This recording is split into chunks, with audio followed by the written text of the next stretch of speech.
Agora você ouve uma palavra de vida com o pastor Érico Rodolfo Bussinger.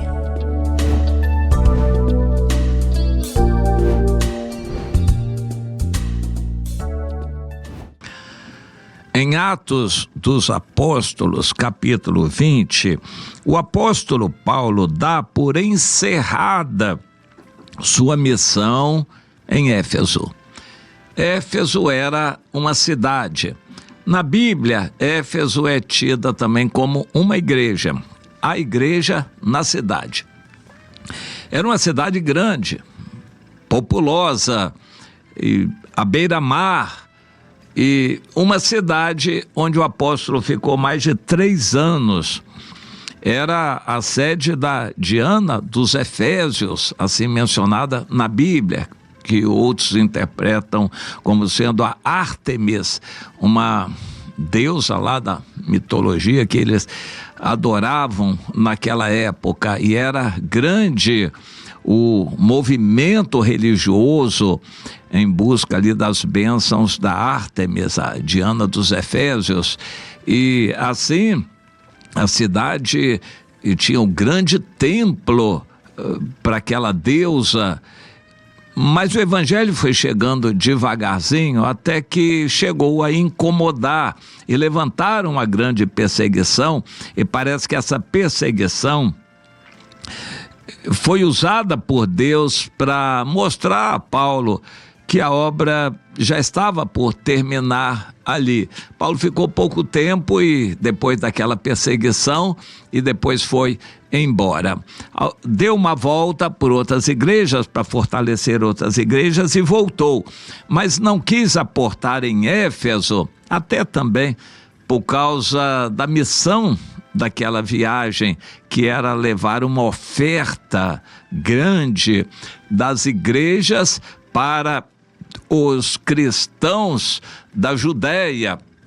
Aquela era a missão de Paulo. E como naquela época não havia cheque, piques, nem depósito bancário, transferência de dinheiro via banco, nada disso, então eles tinham que levar moeda mesmo. E moeda pesa. Eu imagino que Paulo se fez acompanhar de cerca de 20 irmãos, homens, varões, cada um levando um saco de dinheiro, de moeda que pesa. Mas isso dava na vista, e houve tentativas de assaltos. O apóstolo Paulo estava consciente disto e teve que se desviar, mudar a rota por várias vezes, e entre outras coisas, provavelmente ele não quis chegar a Éfeso. Então, de um lugar próximo de Mileto, mandou mensageiros a Éfeso para chamar os presbíteros da igreja e que eles viessem ter uma reunião com Paulo em Mileto, e Paulo então estaria abrindo o coração e dando por encerrada a sua missão em Éfeso. Bem, se a missão já estava encerrada, ele precisava falar? Sim, precisava falar. Não temos a informação também se todos os líderes vieram. A Bíblia é muito interessante. Essa informação, para alguns de nós, seria muito importante. Eu tenho curiosidade. Na verdade, eu tenho até convicção de que nem todos os líderes foram. A igreja naquela época não era um salão grande, um templo. Não se fizeram templos. A igreja se reunia nas casas, e em cada casa havia um líder. Portanto, a igreja era constituída de muitos líderes e muitas células nas casas. Nem todos os líderes estavam em unanimidade. Muitos deles tinham projetos pessoais. Alguns se sentiam mais importantes do que outros. E assim como acontece em nossos dias, com toda certeza aconteceu naquela época também. Mas para Deus E para Paulo, aquilo não era importante. Se foram todos, ou a maioria, isso não era importante. Se alguns faltaram. O conteúdo da reunião é sério. Paulo diz: vocês se lembram bem da minha estada entre vocês por mais de 3 anos. Não vivi à custa de ninguém. Trabalhei com minhas próprias mãos, dia e noite, para me sustentar e poder ajudar outros também. Não fui pesado a vocês. Talvez ele tenha errado nisso. Ele talvez tivesse sido melhor receber e mesmo não ficar com esse dinheiro, repassar para outras finalidades, do que acostumar mal os crentes efésios, porque logo a seguir eles estariam contribuindo para os líderes que ficaram. Bom, mas essa é a opinião minha. Paulo disse: vocês me conhecem, eu não usei um centavo de vocês, não fui pesado, não exigi salário, dei exemplo, preguei o tempo todo o arrependimento para com Deus e a fé em Jesus. Por todo lado eu preguei para todas as pessoas, estive à disposição de todos que me buscavam, dei exemplo, ensinei tudo o que faz parte da sã doutrina. Mas agora eu estou constrangido em meu espírito e vou para Jerusalém, não sabendo o que ali me acontecerá. É claro que ele sabia por revelação de Deus que seria preso, mas eu estou pronto a sofrer e até a dar a minha vida pelo Evangelho. Mas quanto a vocês, eu quero dizer que a partir de agora eu estou limpo do sangue de vocês todos. Vocês não verão mais o meu rosto. Eu nunca deixei de anunciar para vocês todo o desígnio de Deus. Mas agora eu quero exortar vocês: cuidem bem de vocês e de todo o rebanho sobre o qual o Espírito Santo constituiu vocês para serem pastores, porque vocês vão dar contas disso. Mas eu sei que depois da minha partida penetrarão no meio de vocês lobos vorazes, que não pouparão o rebanho. Quem são os lobos? São os maus obreiros que querem tirar dinheiro do povo de Deus e se arrogam a isto, aquilo, e gritam e se impõem, querem dominar, controlar o rebanho. O objetivo deles é dinheiro. E Paulo diz: eles são lobos que vão usar vocês. Mas o pior é que dentre vocês mesmos, vocês vão olhar isto e vão querer ser como aqueles lobos também. Então, no meio de vocês se levantarão homens falando coisas pervertidas para arrastar os discípulos atrás deles. Que coisa triste, não é?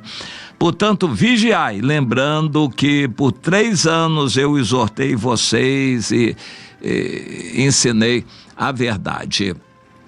Eu sei que agora eu vou embora, vocês não vão ver mais o meu rosto, mas é bom vocês se lembrarem do exemplo que eu deixei. E agora eu entrego vocês a Deus e que continue a missão em vocês. E orou, ajoelhado, orou com todos eles, e houve uma choradeira muito grande naquela hora.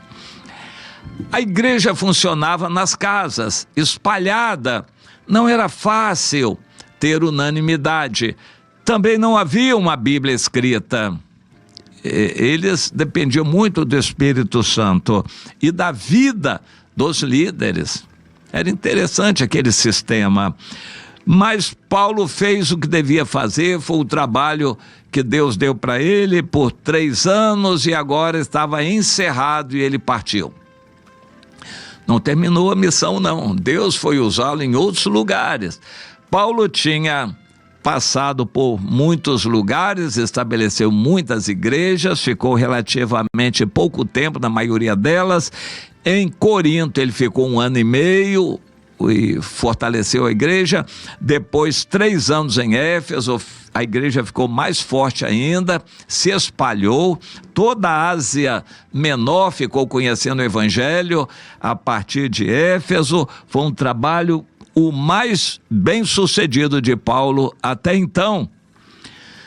Mas Deus tinha mais para Paulo. Ele foi para Jerusalém, lá ele pregou para aquela multidão que ficou irada querendo matá-lo, mas tiveram que ouvir a pregação do evangelho e o testemunho dele. Depois ele preso foi levado para Roma, onde teve, no meu entender, o seu trabalho mais profícuo, mais frutífero. Em Roma ele passou muitos anos preso e dando assistência à igreja em Roma, que foi a igreja que cresceu e se espalhou. É interessante que a gente critica Roma depois de Constantino, quando tudo mudou. A igreja se institucionalizou, passou a se concentrar em templos, deu lugar a vaidades, títulos e, enfim, se deturpou por completo. Mas até esses anos, 316, 317, por aí, a igreja em Roma era forte, fervorosa, passou por tribulações, perseguições, cristãos foram lançados às feras, aos leões, foram queimados em praça pública, mas o evangelho prosperou e se espalhou a partir de Roma, foi levado para toda a Europa. Aquele trabalho de Paulo vai ficar anônimo. Nós não temos um registro detalhado da liderança de Paulo em Roma, mesmo preso, mas foi o grande trabalho que ele fez e que Deus não deixou ser detalhado tanto para não ter vanglória para ele, quanto para a gente não ficar idolatrando muito o Paulo. Mas aqui em Éfeso eu quero focalizar esse aspecto. Ele entendeu que acabou, chegou. Paulo estava livre, ele não estava preso. Ele poderia dizer: nós vamos organizar aqui um sistema diferente. Como a igreja cresceu muito, eu vou ser o chefe, eu vou ter um título para mim especial, vou ser o bispo, eu vou ser o apóstolo e vou organizar aqui um grande templo, um palácio e coisa desse tipo. Ele poderia se engrandecer, mas ele não pensou nem em um momento nisto. Ele não quis receber nada, deu a missão por encerrada e depois Deus continuou certamente a agir em Éfeso. Nós temos que fazer tudo que fazemos visando encerrar a nossa missão também, não ficar nada pendente para amanhã. Meu irmão, tudo que você tiver que consertar, conserte hoje, não deixe nada pendente para amanhã, porque o amanhã pode não chegar. Se você organizou um trabalho, dedique o seu amor, seu tempo àquela célula, visite, ame aquelas pessoas, ore por elas, com elas, de uma tal maneira que a qualquer momento você tenha que sair e entregar aquelas pessoas a Deus e o trabalho permanecer. O trabalho que é bom e é de Deus não é o trabalho que momentaneamente está grande, é o trabalho que permanece. O fruto que permanece é o que conta. Não é o fruto que a gente contabiliza, é o fruto que permanece. Paulo exortou os efésios a que permanecessem naquele caminho, mesmo sabendo que as tentações viriam.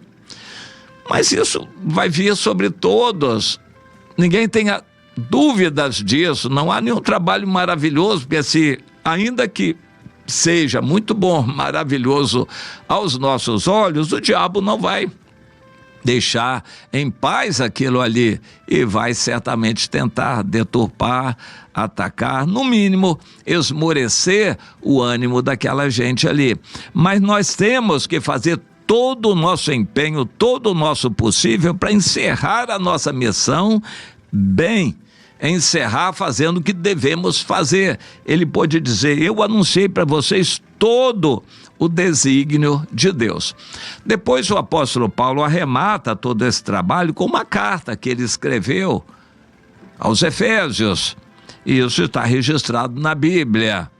E depois o próprio Jesus, no Apocalipse, escreve outra carta para os Efésios. Mas o trabalho de Paulo é um sinal para nós, ele baliza o que devemos fazer. Não devemos ficar deixando as coisas de qualquer jeito, pendentes e o tempo correndo. Nós temos que trabalhar para concluir etapas e deixar o nosso trabalho encerrado de uma tal maneira que a gente possa sair e ir para outro lugar. E isso inclui fazer discípulos, preparar novos líderes, esses discípulos serem trabalhados para serem novos líderes, sendo treinados. É o que Jesus fez. Quando chamou a todos, depois escolheu 12, depois 70, treinou esses e por fim foi embora, dando a orientação que eles deveriam seguir. Como Jesus fez, nós devemos fazer. Você está fazendo ou você está se acomodando na igreja, esperando o tempo passar para ver no que vai dar? Como é a sua vida cristã, meu irmão? Minha irmã, você está vislumbrando missão que Deus deu e completar essa missão, ou você está deixando o tempo passar? Pense nisto.